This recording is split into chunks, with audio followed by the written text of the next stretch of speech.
età di riferimento delle cose che disegno è un po' cresciuta, un po' perché è cresciuta anche con mia figlia, ed è grande, quindi probabilmente è il mio riferimento principale, un po' perché mi sono resa conto, cioè nel mio modo di disegnare sono sempre più legata alla realtà, perché penso che la mia creatività funzioni meglio con una santissima realtà, partendo da una santissima realtà. Quindi quando Michele, che è la persona con cui ho avuto a che fare in questo progetto, mi ha proposto questo lavoro, l'ho trovato subito interessantissimo, però all'inizio non sapevo bene da che parte prenderlo.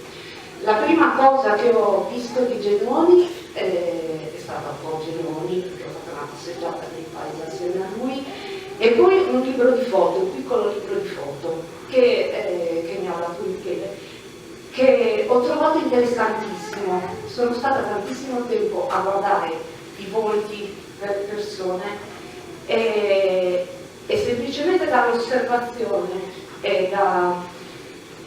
dall'intensità che mi arrivava dalle foto e dalle vostre espressioni, che sono nate le prime illustrazioni che ho fatto. Ad esempio questa, che in qualche modo questo volto mi ricordava un terreno con i solchi, dei solchi, così come il tempo segna, il volto segna anche la terra. E dunque poi mi sono arrivate tutte le interviste che non ho ascoltato integralmente, perché Michele mi mandava degli spezzoni spesso, cioè quando il materiale inizia ad accumularsi e a diventare molto molto ampio, lui mi mandava degli spezzoni e poi mi aiutava, perché io non conosco il sardo, quindi mi aiutava nella comprensione di alcune cose. Allora, dunque, io altro non è che devo dire,